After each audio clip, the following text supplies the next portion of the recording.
Welcome to today's Explainer. We are unpacking a story right now that honestly feels like it was ripped straight out of a slick Hollywood heist movie. But I promise you, every single detail we're about to cover is entirely real. We're going to look at the unbelievable rise and the truly spectacular fall of Ramon Olorunwa Abbas. You probably know him, along with his millions of followers, simply as Hushpuppi. This is a crazy journey through modern deception, and today, we're going to see exactly how he built his empire. Now, before we get to the private jets, the millions in cash, and the massive FBI manhunt, we actually have to start with a rather eerie warning from pop culture.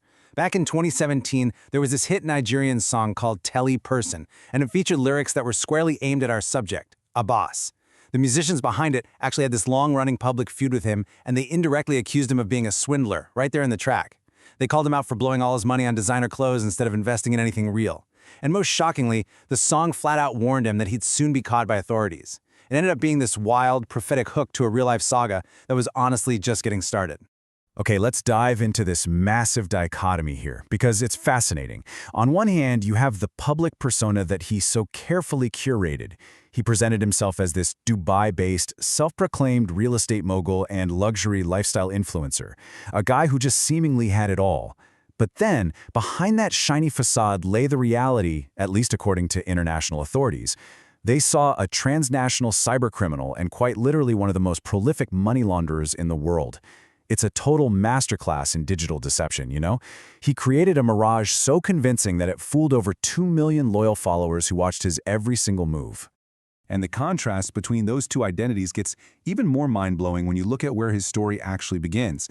Abbas prided himself on his humble beginnings. We are talking about a man who, according to reports, used to sell second-hand clothes in a Lagos slum just to survive. Even his own associates noted that his father was a local cab driver. So to make the leap from that incredibly challenging starting point to suddenly flaunting ultra-expensive Richard Mille watches, boarding helicopters, and living in Dubai's super-luxurious Palazzo Versace, you have to ask, how exactly did he fund this miraculous transformation? Well, the answer to that multi-million-dollar mystery is business email compromise, or BEC for short. This was the hidden engine powering his whole empire. If you're not familiar, BEC is this highly sophisticated crime where crooks hack into legitimate corporate email accounts. Then they pretend to be an executive, a vendor, or maybe a banker, and they completely trick their victims into wiring massive sums of money to fraudulent accounts. And Abbas wasn't just dabbling in this on the side. He was indicted as a key player, a guy providing safe havens for stolen money all around the world. So that completely demystifies how he was able to bankroll those endless Gucci and Fendi shopping sprees. $14.7 million. To really grasp the gravity of his crimes, we have to look at the staggering scale of these operations. In February 2019, Abbas was accused of helping launder this exact amount, which had been illegally transferred straight out of Malta's Bank of Valletta. And this heist was so severe that it literally forced the Prime Minister of Malta to address their parliament. To make things even more intense, U.S. authorities noted he was actually aiding North Korean hackers in this massive cyber heist, taking all those stolen funds and funneling them through a labyrinth of international bank accounts in places like Romania and Bulgaria. And this brilliantly illustrates that the ambition definitely didn't stop there. $124 million. According to federal affidavits, Abbas and his co-conspirators actually plotted to steal this astronomical sum from an English Premier League football club. They weren't just going after small mom-and-pop businesses. They were targeting massive, highly secure global institutions, all to launder tens and sometimes hundreds of millions of dollars at a time. Which brings us to our next major scheme, the Qatari school scam. So this wasn't just some faceless corporate theft. This specific operation targeted a business person who was just trying to secure a $15 million loan to finance the construction of a children's school in Qatar. Let's walk through the incredible, multi-step illusion that Hushpuppi and his crew pulled off here. Step 1. Abbas played a very specific role. He posed as a guy named Malik, supposedly a Wells Fargo banker operating out of New York. Then Step 2. To make this lie practically bulletproof, his accomplices built a completely fake bank website. They even set up a phony phone banking line to feed false narratives right to the victim. And finally, Step 3. When the victim got tipped off and things started getting a bit shaky, they literally bribed a foreign official just to maintain the elaborate pretense. Through all of this meticulously crafted theater, they managed to defraud that Qatari victim out of over $1.1 million. But it gets darker. The unsealed Department of Justice indictment revealed a web of deep corruption that went way beyond fake websites and phony phone calls. See, when a dispute broke out among the conspirators over the stolen cash, one of the accomplices actually threatened to contact a victim and expose the whole scam. So what did Abbas do?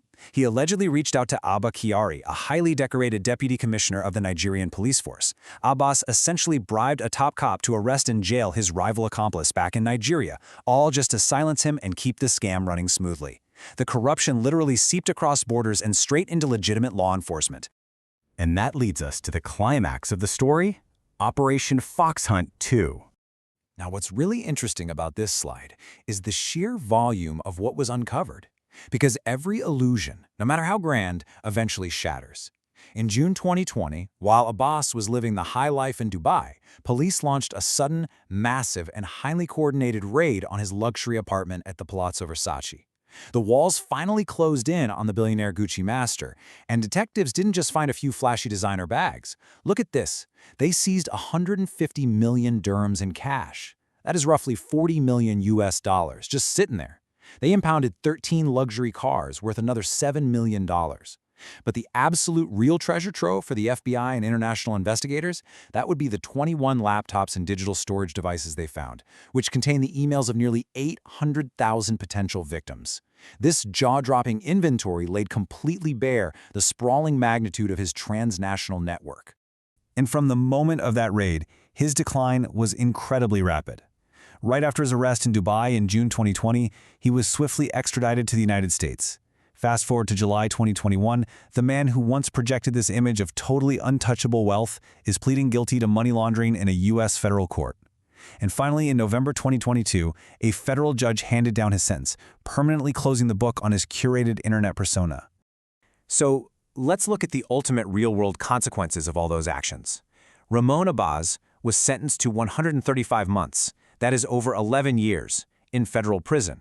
And on top of the jail time, he was ordered to pay $1.7 million in restitution to his fraud victims, which, by the way, included the financer of that Qatari school and a New York-based law firm. Today, he is not residing in a luxury penthouse overlooking the Dubai skyline. He's at a federal correctional institution in New Jersey, where he's scheduled to remain until at least August 2029. It's an absolutely spectacular rise from a Lego slum and a catastrophic fall from a Dubai penthouse. But as we wrap up this explainer today, it really leaves us with this provocative question to ponder. In a world where social media can just effortlessly manufacture a billionaire out of thin air, how many more Gucci masters are hiding behind our screens right now? As you scroll through feeds full of endless luxury and digital swagger, let this story serve as a powerful reminder. Sometimes the most flawless online image is built on a foundation of massive global deception. Thanks for joining me on this deep dive, and remember, always question the reality behind the screen.